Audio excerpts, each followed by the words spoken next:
Hi, I'm Julian Moses. Join me on my journey as I figure out what I'm going to do with my career. Over the next few months until the end of July, I'm going to be doing one episode a week that goes over a few things. What you're going to learn is a few lessons that I took away, um, things that I'm going to build in the next week, and how you can do them yourself, and then a few articles that I found really interesting throughout the course of the week. So let's get started. So first, I actually went to a school last week and presented to teachers about how to use AI in the classroom setting.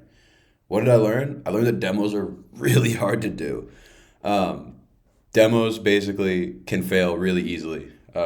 I tried to do a ChatGPT demo with all the teachers to do it individually, but then OpenAI thought they were getting some sort of attack and they didn't let us keep working. So that kind of sucked.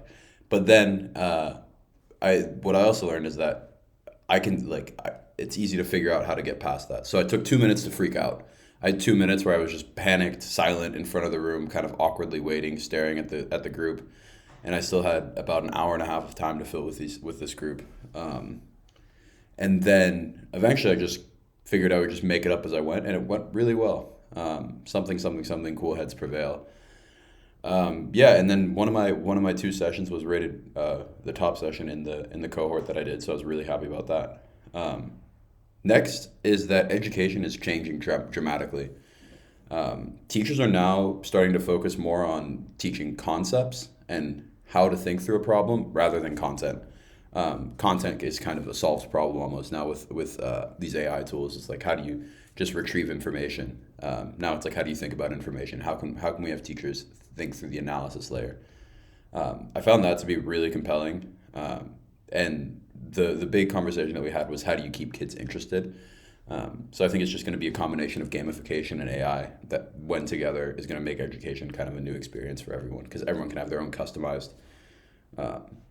customized tutor basically that solves this thing called the Two Sigma problem, where you have a standard where they're like the kids that are at the bottom of the scale are basically forgotten about, but when you have kids that are individually tutored, uh, you can basically have these really tight groups and you have highly efficient learners basically. So individual tutoring plus gamification is a better education system. Um, this week I'm going to learn two things. This is my goal.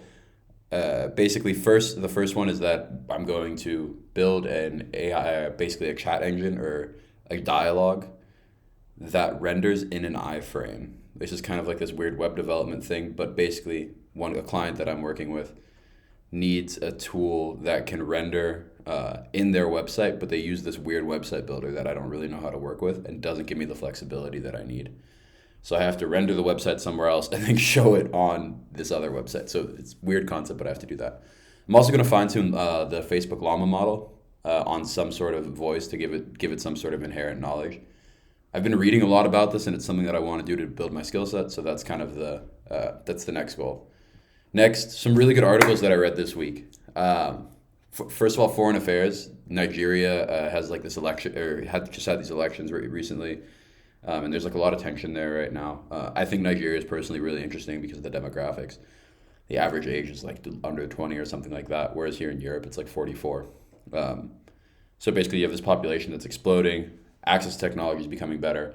These communications networks are getting really good. So companies like MTN Nigeria are actually making internet accessible to everyone. So like, what happens to a young population that's digitally native that has access to the internet across the board? I think that's what makes these countries really interesting. So I've been trying to read more about Africa in particular, and Nigeria in particular, Africa as a whole concept.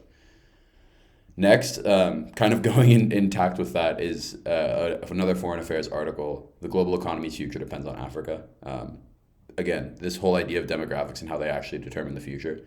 Africa's population is supposed to grow 80% over the next 20 years, 25 years.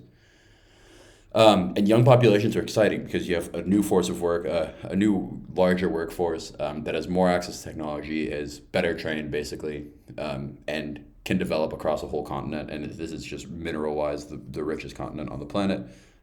Highly talented people, really just screwed by circumstance more than kind of culture, I think, and really interesting stuff. So I think there's a few things that were really interesting about this article.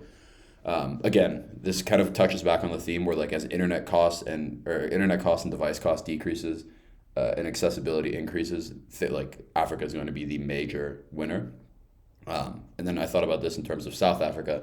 South Africa has this aging coal infrastructure, and now they have these rolling blackouts, and it shows that the energy transition has to be a green energy transition over the next few decades, especially in developing countries.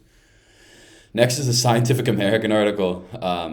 Better bus systems could slow climate change. I hate traffic.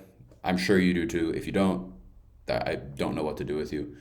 But basically, transitioning to electric vehicles is like necessary but not sufficient for the planet. We need to have a better public transportation system.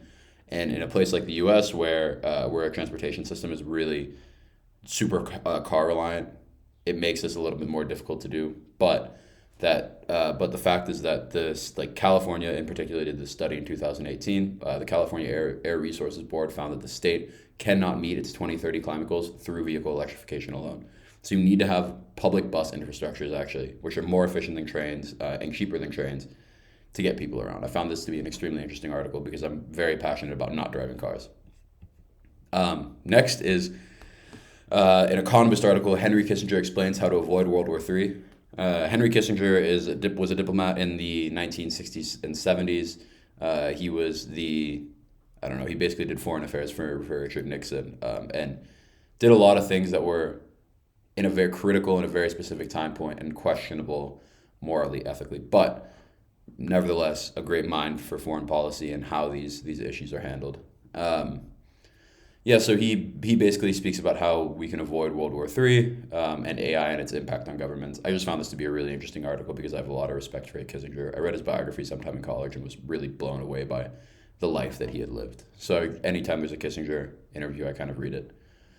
And then I found this interesting article by this blogger, it's No Opinion, and it's just all the arguments against EVs are wrong, which I found to be interesting because I think there are a lot of valid arguments against it, but he kind of goes and gives good counterpoints to them. So basically just saying that electric vehicles should be growing over the next few decades. I think, again, fundamentally opposed to the idea that everyone needs a car, but if you need one, you should probably go electric. And this article is basically just full of points, of points why these counterpoints against electric vehicles are incorrect. So first of all, EV sales in Europe and China are actually higher than in the United States. I found that to be really interesting.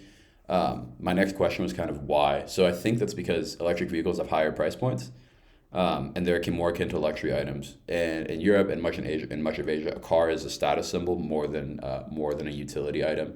In the U.S., a car is something that you need every day.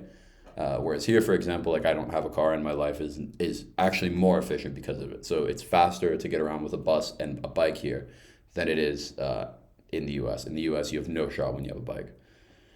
It also really addressed some interesting issues like battery shortages or battery metal shortages, and inequality. I thought there was some interesting counterpoints and really addresses those in a fantastic kind of all-encompassing way.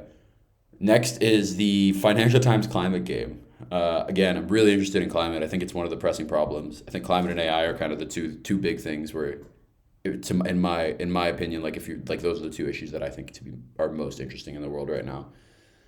So the Financial Times put out a game. It's about how to solve climate change over the next 50 years. You get 21 turns or something like that, basically to just make a bunch of decisions, and you get to see what the actual impact of your decisions is. It's really challenging, but it's really fun. I would recommend anyone give it a try just to see if they can get a good result. It's a good one. Anyways, I really appreciate your time. Thanks a lot, and look forward to seeing you next week.